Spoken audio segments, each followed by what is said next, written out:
All right, join me now in the book of Proverbs, if you have a Bible with you. Proverbs chapter 7. The section of Proverbs that we're going through discusses the subject of sex and sexuality and sexual sin and God's design for sex a lot. Most of the time in church, sex is not the topic of conversation because that's not often the topic of conversation in the Bible.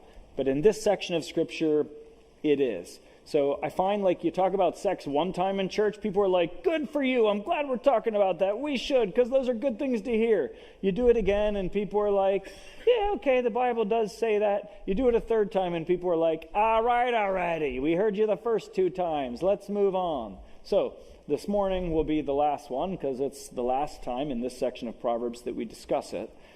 I want you to be listening this morning for a couple of things.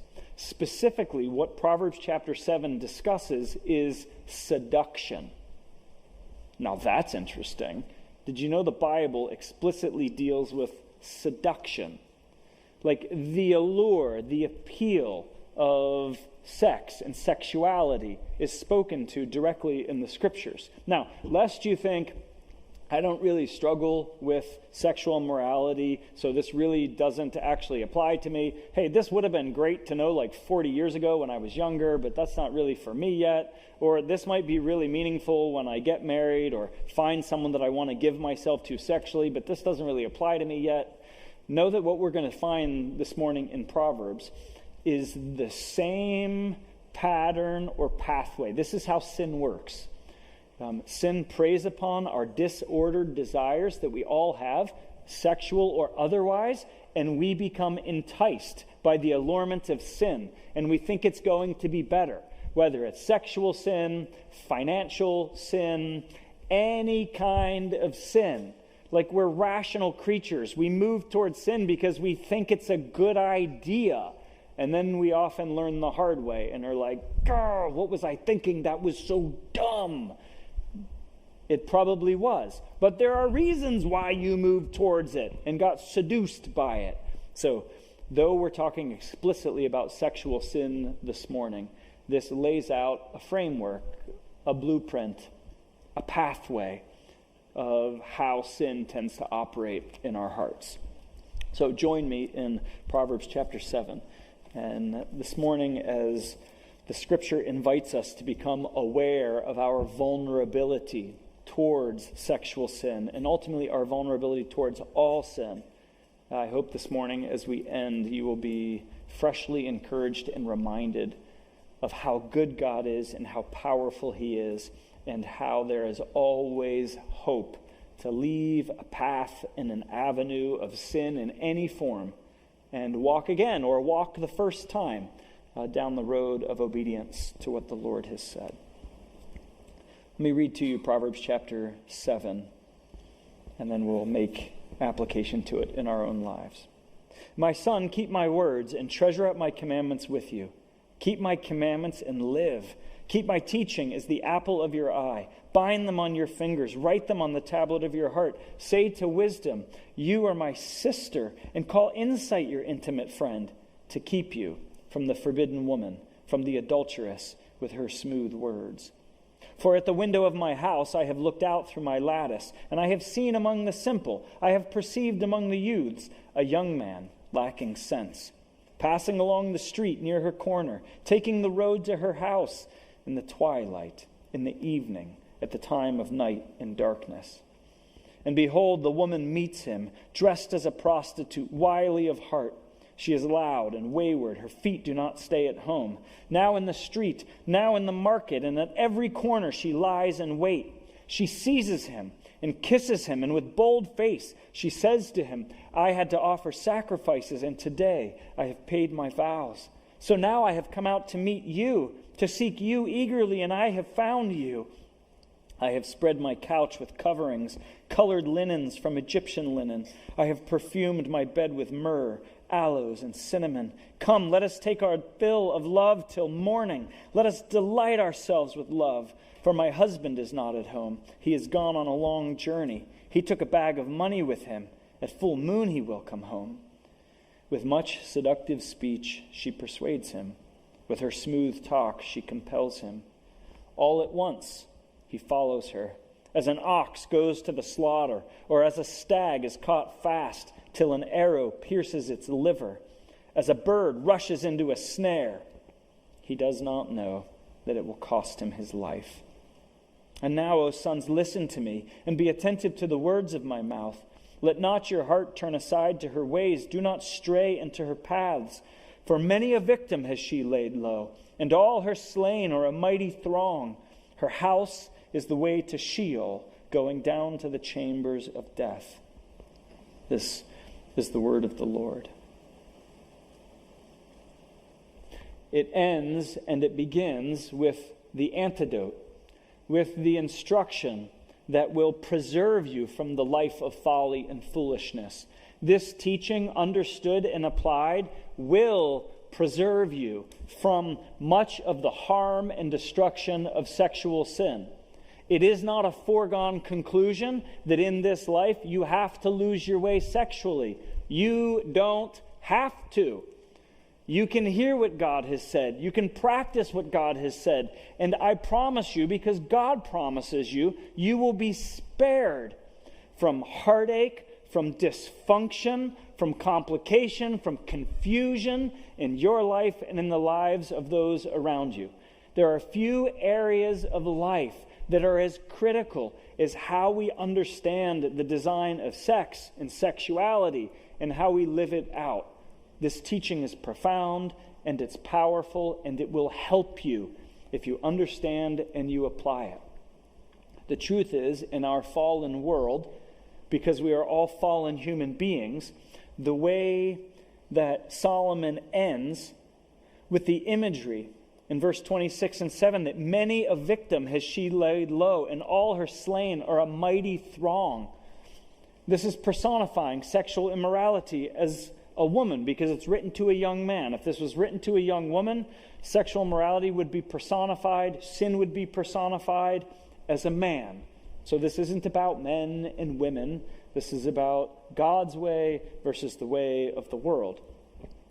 It's true in our culture that sexual immorality and sin waylay most people. I mean, this image is graphic. That this one woman that Solomon portrays as attractive and appealing, this one woman has slain thousands, a mighty throng, it says. Many a victim has she laid low, and all her slain are a mighty throng. So this is true. So the pile of corpses that have been waylaid by sexual immorality are massive and many.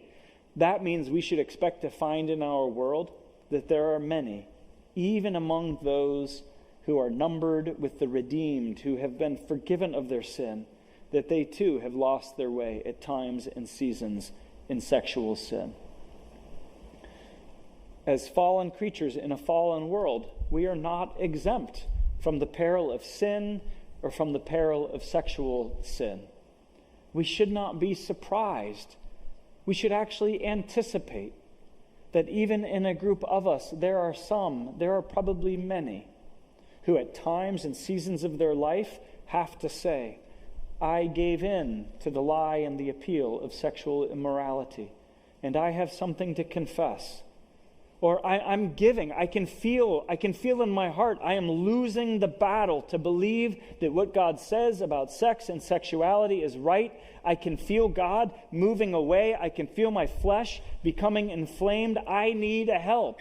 We should expect that because the Word of God is true. And those who lose their way sexually are a massive group. We should hear the echoes of what Jesus taught in the Sermon on the Mount. That sure, if someone commits adultery in the time of Christ, according to the Old Testament law, they deserve death. Of course, you already know that that's a serious sin. But what you may not be aware of is that the one who lusts after a woman, lusts after one who isn't their spouse, is guilty of adultery in the center of their being. So as we have said many times as we consider the subject of sexual immorality, there is no one who can raise their hand and say, I am pure at the depth of my being. Thought, word, and deed, I am sexually pure. That's not the case. You can pursue the path of purity as we ought to, but there is no one who can say, I am entirely pure. So this applies to us, not just those who are a part of the world. This applies to all, even in the church. Go back with me in verse 6 and we'll work our way through. We're going to end with the encouragement of the beginning and the end of the chapter. And what we're going to see now, what we're going to be introduced to first, is our vulnerability. So the parent is observing the vulnerability of ignorance. Verse 6, for at the window of my house, this is the father speaking, I have looked out through my lattice, and I have seen among the simple, I have perceived among the youths, a young man lacking sense, passing along the street near her corner, taking the road to her house, in the twilight, in the evening, at the time of night and darkness. Now, those of you who are older, don't just say, yeah, the young people need to hear this message. This is important. Because, it is. But in the book of Proverbs, the youth, the simple, the young, are uncommitted to God and his ways. They're not just chronologically younger. They may be chronologically younger, but they could be 60 or 70 or 80. You could be in the last season of your life and still be uncommitted to the ways of God, still trying to decide, am I going to listen to him and follow him, or am I just kind of, I don't know yet. That's the one who is simple, the one who is uncommitted, the one who is yet to decide, God is true, God speaks true, I will align my life to him. I will identify desires in my own life that are disordered, and I will submit them to him and ask him for help to reorient them, to correct them, to change them, to help me live life in greater obedience to him. That's the one who is the youth, or the young man lacking sense. This points out two things as we get started, that we all need instruction. If you are unaware of your vulnerability to sin or to sexual sin, you are that much more in jeopardy of falling victim to it. Instruction has to be given. We need counsel. We need instruction. We are not born with it. If parents, grandparents, teachers, youth leaders, older, wiser people, if we are not intentional and purposeful about dispelling ignorance about sin and sexual sin, we are naive if we think it won't affect our kids, our community, our church.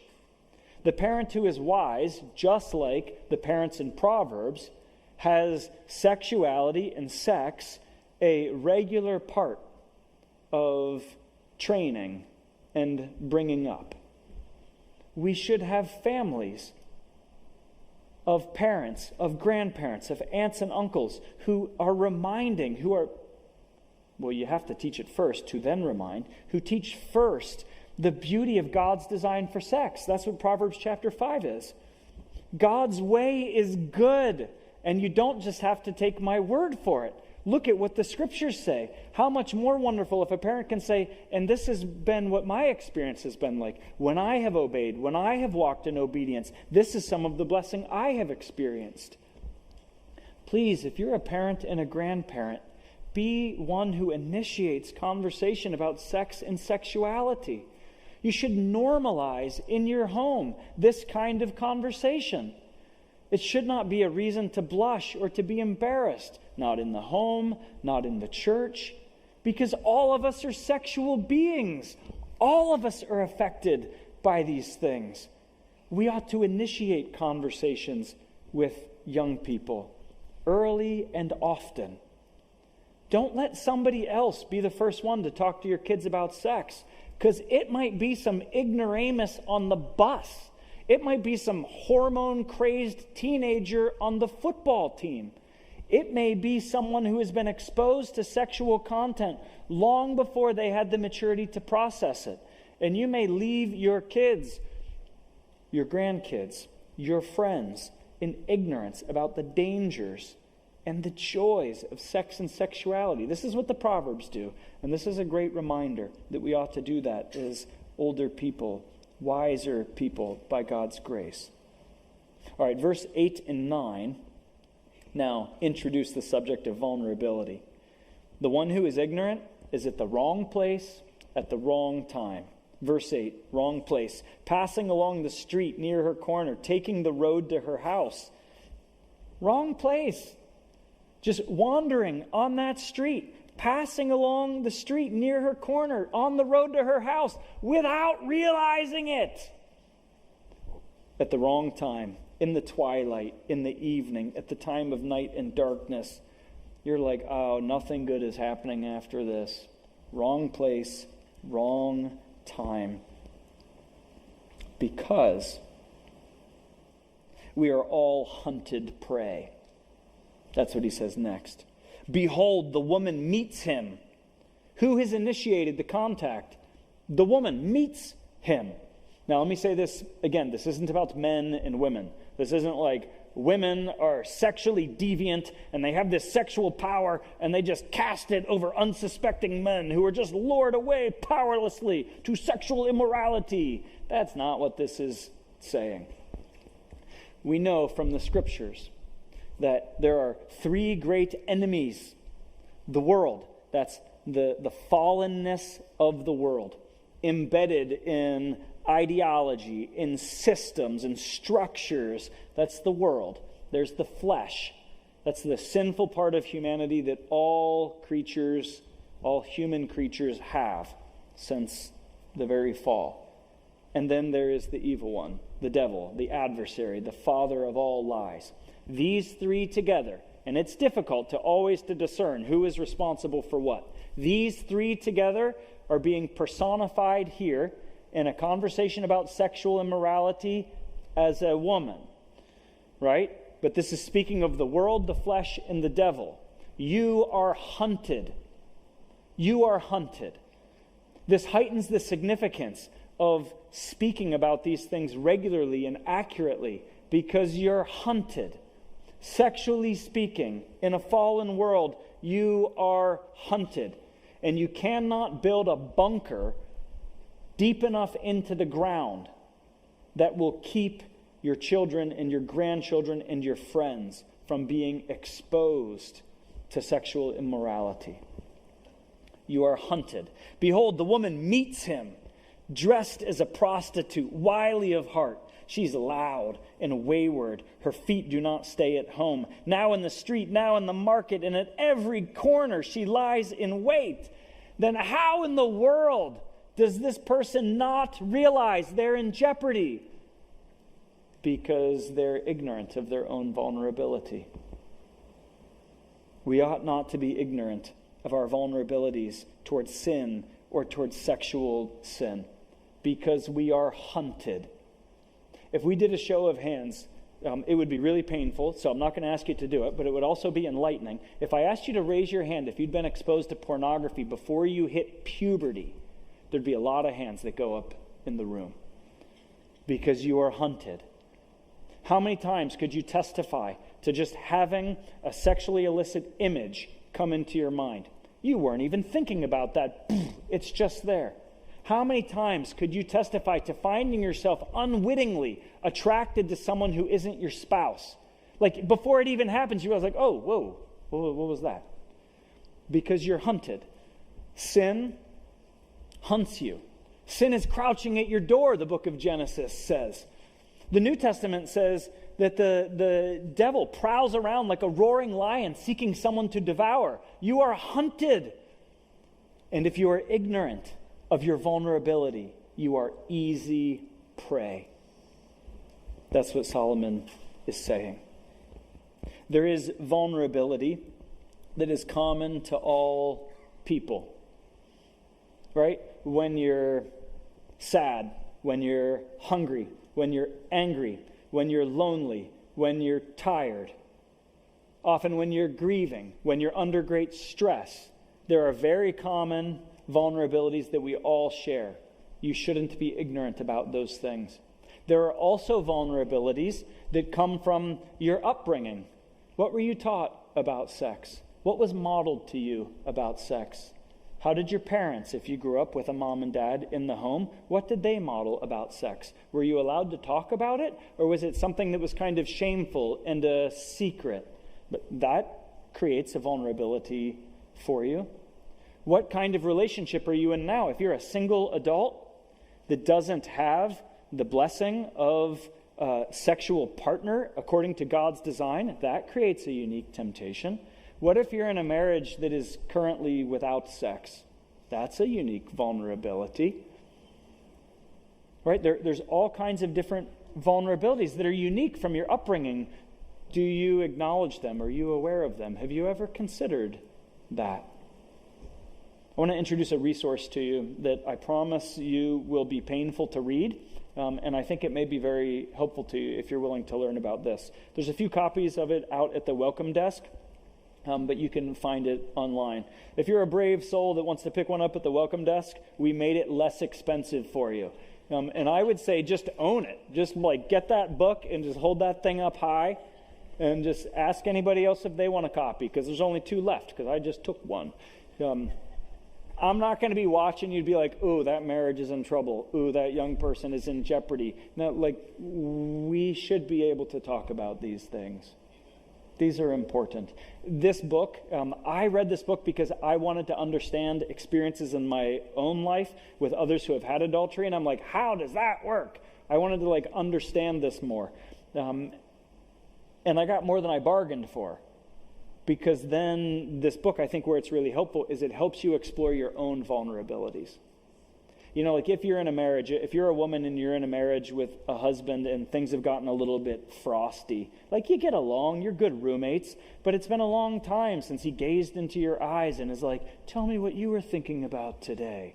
It creates a vulnerability because you want that. If you're in a marriage and you're a man and your wife, just you've fallen out of the habit of hearing things of your wife's respect for you, her appreciation for you, and you start to feel like nobody really appreciates me. They appreciate me at work, and that woman at work, she appreciates me. There's a vulnerability. These things are common. They're not rare. They're unfortunately common, but because they're common, they're knowable. If you've never considered your vulnerability and you're interested, that's a resource that will help you do so. We all have a vulnerability. Nobody is exempt. And then now, here are some steps that the scriptures lay out that happen. I don't know that the scriptures are trying to make the point this is the exact order that these things happen, but these are the things that happen. Here's what we're going to see, that they tend to start innocently enough. I guess that would be step 1 all the time. They start innocently enough. And then there is flattery, the flesh, and false assurance. That'll be a big bit of an outline. First, verse 14. What is evil is couched as good. I had to offer sacrifices, and today I have paid my vows. Now don't lose sight of what happens next. What she offers in enticing is sex all night long, crazier than you've ever imagined, the most intoxicating, wonderful thing ever. That's what verse 18 says. This is what she's talking about. Why does she lead out with religion? Who would mask evil with religion? Well, lots of people. That's really pretty common. Now, I don't imagine sexual morality is going to present itself to you as saying, hey, I offered my vow today, and I'd like you to come home with me. You're probably going to live your whole life without ever hearing that from a person. But you will find yourself in circumstances that seem like they're good, like this is a good thing, where a real motive is disguised, maybe even to the other person's heart. Because this one, personified as a woman, verse 10, the woman meets him dressed as a prostitute and yet wily of heart, guarded of heart. Maybe that is an indication, even unaware of the motives in play. I had to offer sacrifices. Today I have paid my vows. Very often sexual sin begins with the actual motive disguised or even presented as a good thing. It's just a friendship. We just have similar interests. Hey, could you give me some insight into my wife. You're a woman. I respect your opinion. Could you just help me understand my wife a little bit? Could you help me with something? I just have a little project that I need help with. My husband really doesn't know how to do that, but it seems like you're good at that. Could you help me with that? A friend raises concern about the time you spend with another individual. No, just a friend. They just really understand me. I just need someone to understand me. We just share the same interest. We just have the same interest. We're just enjoying our activities together. I've been under a lot of stress, and I can't talk about this with my spouse because it just stresses them out more. This is just helping me process my stress. This is just helping me process my grief. My wife, she's really struggling by the same thing that's making me sad. I just can't keep bringing this to her. This is just to help me.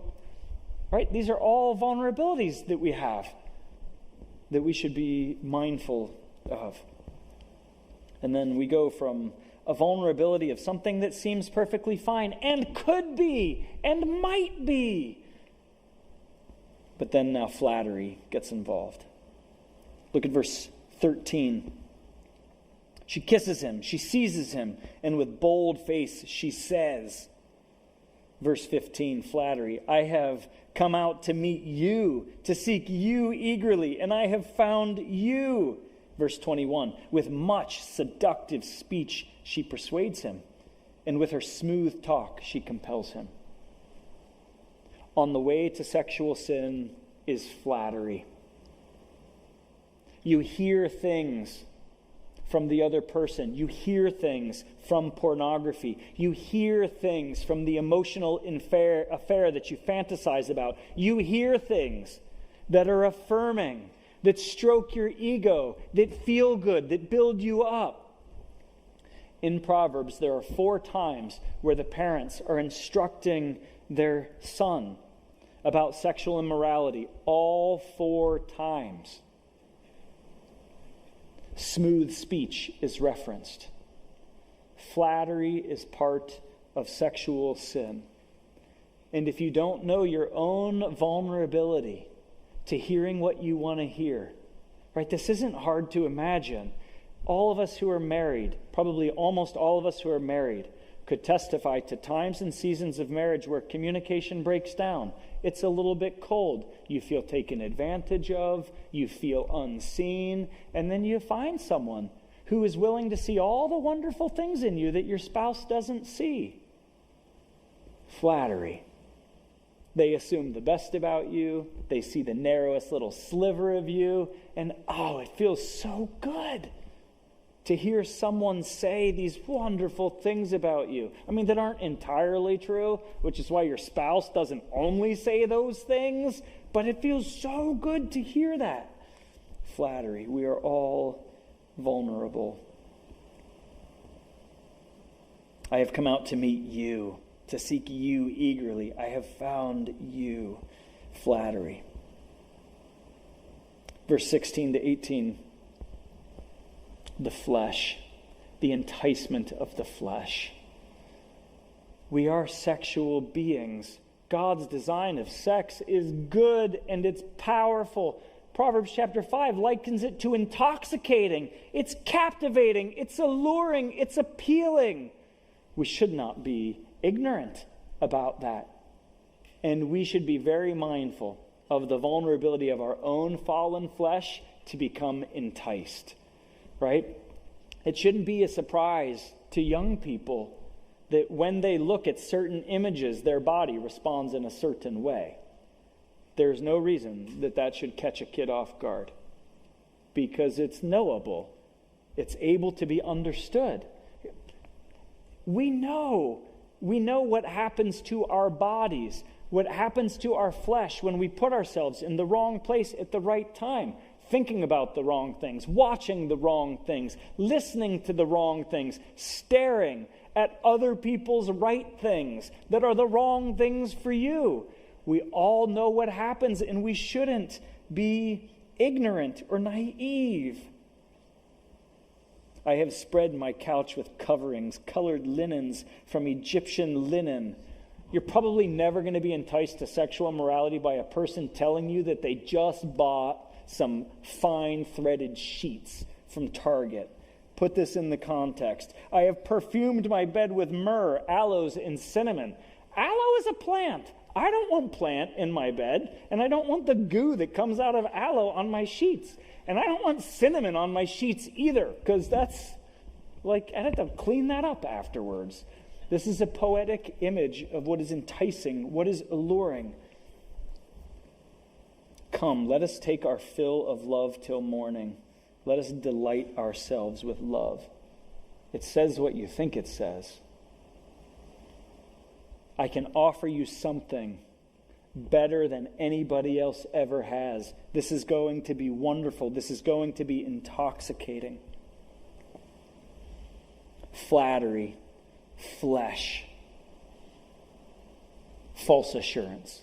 These three elements, this is a recipe for sin, not just sexual sin. You have no problem with sexual sin. Praise be to God. You have problems with other kinds of sin. In there is flattery, in there is the incitement of your flesh, and in there is a false assurance. Look at the false assurance here. Verse 19. My husband is not at home. He has gone on a long journey. We're not going to get caught. No more trying to pretend like this is a good thing. Now we've just moved into, you're not going to get caught. Hey, you can text me at this number. He doesn't ever check my phone. You can call me anytime you want. She doesn't pay attention to that. I keep a password on my phone. The kids aren't going to see. You can contact me at that any time. This is a false assurance. We're not going to get caught. My husband is not at home. In fact, he's gone on a long journey. Further evidence, and now we're trusting a person who's a liar. That's a vulnerable place to be. He took a bag of money with him. He's out on business. He's got the resources he needs to be gone for a long time. He's distracted by other things. He's fully engaged in life elsewhere. Don't worry about it. We're not going to get caught. At full moon, he will come home. How presumptuous. Well, now she knows when he's going to come back. That's a pretty nice assurance. You ever tell yourself, as you're moving towards sexual sin, I'm not going to go that far. I know this is bad. I'm only just going to do this for a couple more minutes. We're only just going to do this one more time. I'm not going to have sex with him. I'm not going to go that far. Just one more time. Just a little bit. And then I'll send him home. Come on. These things are known. The deceptiveness of sin is known, and we readily fall prey, and we don't have to, but we often do. Because our flesh gets incited, and we hear what we want to hear, and we receive false assurances, and we tell ourselves we won't get caught, no one will get hurt, and it's all a lie. Verse 21, with much seductive speech she persuades him, with her smooth talk she compels him, and all at once he follows her. This is why the teaching of the New Testament says, run! Be mindful of your vulnerability. See sexual immorality hunting you and stay away. Don't watch that TV show. Don't tell me that there's a redemptive value in it. Your heart is drawn to it and you know it, so stop. Don't go to that movie. Don't drink those liquids. Don't be with those people in that place or time. We know our vulnerabilities when we're thinking clearly. If we don't run, what happens? What will seem like to us is all at once it got out of hand. All at once. You reach a tipping point and you fall. All at once he follows her. And now these images are graphic. As an ox goes to the slaughter. Picture that now. Get the knife out and hold it in your hand. An ox is big. That thing will gore you if you don't know what you're doing. That animal is way more powerful than you are, and now you have a knife. And this ox, ignorant, naively being led to the slaughter, someone's going to take the knife, it's in your hand, and slits the throat. What does that sound like? What kind of sound does an animal make when that happens? You talk to anyone who has gone too far down the road of sexual immorality, and you let them tell you what it was like for them to have to confront the reality of their sexual sin.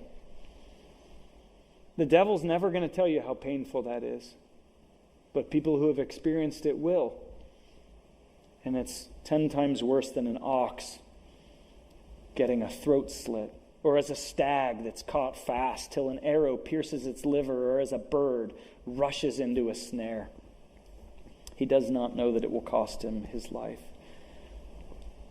The false assurance from the world, the flesh, and the devil are sobered by the reality of the actual consequences of sexual sin. And they're real. So it ends. And now, O sons, listen to me, be attentive to the words of my mouth. Let not your heart turn aside to her paths. Don't stray onto her paths. For many a victim has she laid low, and all her slain are a mighty throng. Her house is the way to Sheol, going down to the chambers of death. But it doesn't have to be this way. And there is hope. There is hope even for those who have to tell the truth, that they have walked a road of disobedience, of sexual sin, and they have harmed themselves and others greatly, to their regret, their shame, their embarrassment. But you don't have to stay there. So let's go back to the beginning and be reminded of the antidote, the power. This is the power to overcome not just sexual sin, all sin. My son, keep my words, treasure up my commandments with you. Keep my commandments and live. Keep my teaching as the apple of your eye. This is a picture of priority, prizing, value. This is how we rightly order our desires. This is how we overcome disordered desires. We take into the very center of our being God, the truth of God, and His Word. And it protects us, it guards us, it guides us. Look at the imagery of keep the teaching as the apple of your eye.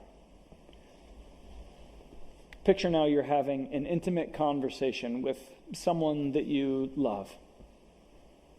What do you see when you stare at their eyes? Like literally at their eyeballs. Not like I'm gazing into your soul. No, I'm talking about looking at the person's eyeballs. When you see their pupils, what do you see? Yourself. It's a picture of focused gaze, of being captured, of valuing highly. When we value God highly, when we value His Word highly, is our highest love, our highest joy, our deepest commitment.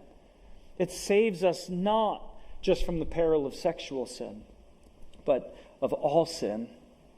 Keep my teaching as the apple of your eye. Bind them on your fingers. Write them on the tablet of your heart.